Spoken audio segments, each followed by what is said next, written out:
Você está olhando para uma das águas mais perigosas do planeta. Rio Negro, Manaus, Amazônia brasileira. Embaixo dessa superfície escura, existe um predador que não tem rival natural. Mais de 8 metros de músculo, 250 quilos. A maior cobra do mundo. Mas nos últimos anos, uma história começou a circular pela internet. Uma história sobre uma criatura quase invisível, do tamanho de um palito de dente, que seria capaz de fazer até esse titã sentir medo.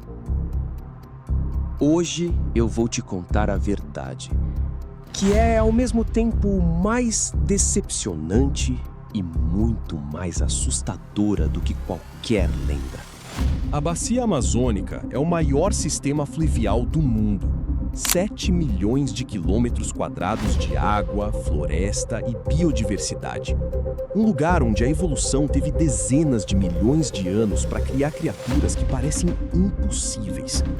E no topo dessa cadeia alimentar aquática, existe um animal que dominou esse ambiente com uma eficiência que poucos seres vivos no planeta conseguem igualar. A sucuri verde.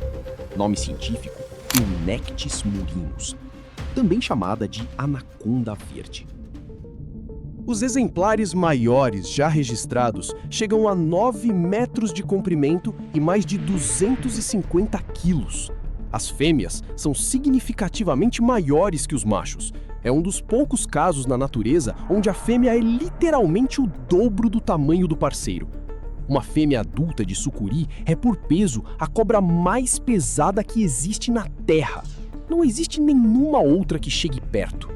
E ela é uma constritora. Isso significa que ela não tem veneno. Não precisa. O método dela é mais simples e muito mais eficaz. Ela agarra a presa com os dentes curvados para trás para não deixar escapar e enrola o corpo inteiro em volta do animal.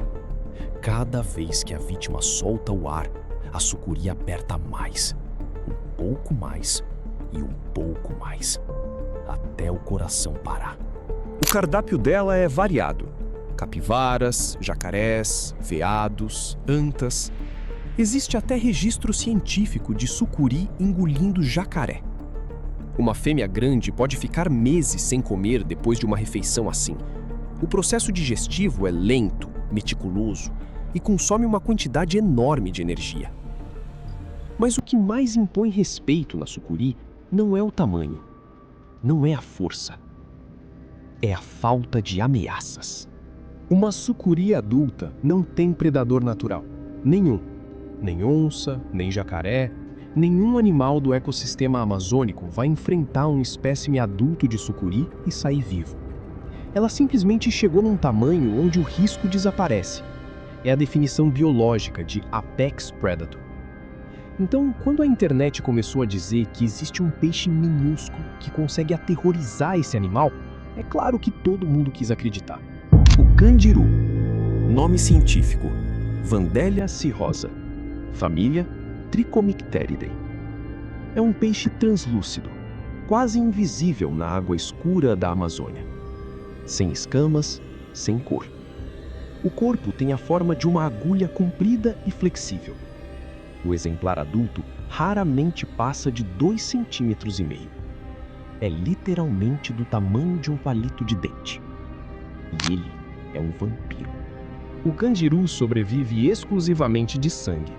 Ao longo de dezenas de milhões de anos de evolução, ele encontrou uma fraqueza universal nos peixes grandes da Amazônia: as brânquias, as guelras.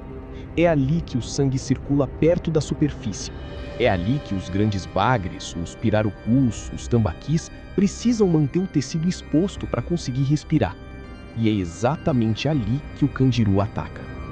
O mecanismo é engenhoso e perturbador. O candiru detecta as correntes respiratórias na água, o fluxo invisível que o peixe hospedeiro cria quando respira. Ele também é atraído pelo cheiro de amônia, presente na urina dos animais aquáticos. Quando localiza o alvo, nada diretamente para a cavidade branquial. Espera o opérculo, a tampa que cobre a guelra, abrir durante a respiração e entra. Uma vez dentro, ele abre espinhos no próprio opérculo, espinhos curvados para trás, como o anzol. Isso o prende ao tecido do hospedeiro. E aí vem a parte mais perturbadora. Ele não precisa nem se esforçar para se alimentar. A própria pressão arterial do hospedeiro empurra o sangue diretamente para a boca do candiru. Entre 30 e 145 segundos, ele está completamente cheio. Depois, afunda para o fundo do rio e some na lama. O hospedeiro fica com um ferimento nas brânquias, debilitado, mas raramente morre de uma única visita.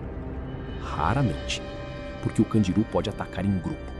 Em 2022, um pescador do Rio Madeira, chamado por ele mesmo de Rio das Monstras, filmou uma cena que viralizou no Brasil.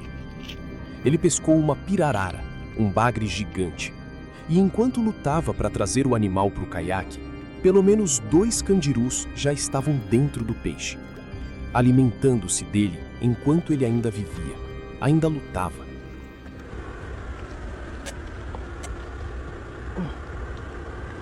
Ixi, ó. Olha só. Estrago. Aqui, ó. O último vídeo que algumas pessoas pediram pra mim fazer um vídeo mostrando a boca do candiru. Parece uma ventosa, né? Parece uma ventosa ele. Aí.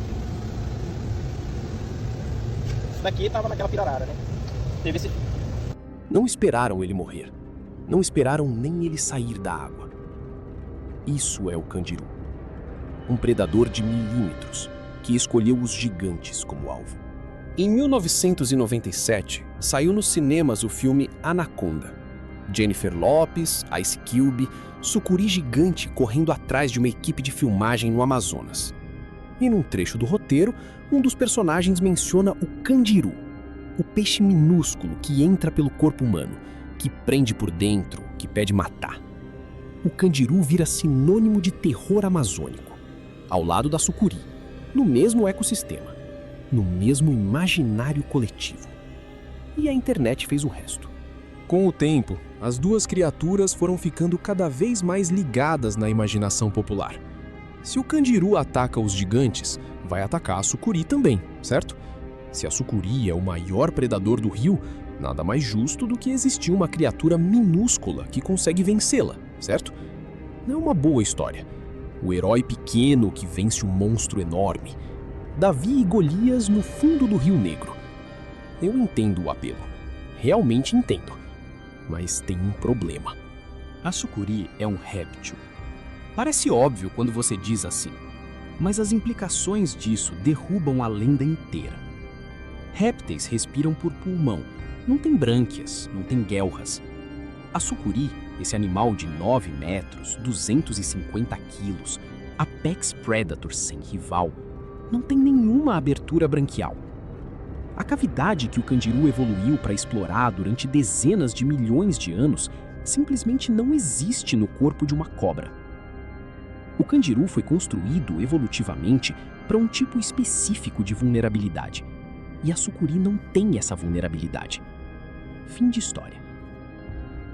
O professor doutor Edberg Caldas de Oliveira, da Universidade Federal do Amazonas, especialista em ecologia dos peixes amazônicos, é claro a respeito disso. O candiru ataca grandes bagres, especialmente quando estão doentes ou debilitados. Ele vai direto para as brânquias, porque é ali que o sangue circula perto da superfície. Cobra não tem brânquia. Ponto final. Não existe um único registro científico de candiru parasitando uma anaconda. Nenhum. Zero. E aqui eu preciso ser honesto com vocês sobre como esse vídeo foi feito. Quando eu peguei o roteiro original desse vídeo, essa era exatamente a premissa, que o candiru aterroriza a sucuri. Eu poderia ter simplesmente escrito assim, ficaria ótimo, ia gerar visualização, ia prender atenção, mas seria mentira. E mentira bem produzida ainda é mentira. Então a questão que ficou foi, por que essa lenda surgiu? Por que ela faz tanto sentido para tanta gente? A Amazônia é grande demais para ser conhecida. Não é uma figura de linguagem, é um fato científico. Até hoje, novas espécies são descritas todo ano nessa floresta. Animais que a ciência nunca tinha visto, comportamentos que ninguém imaginava. A relação entre predadores e presas nesse ecossistema ainda tem lacunas gigantes. E quando existe espaço desconhecido, a imaginação humana preenche, sempre preenche.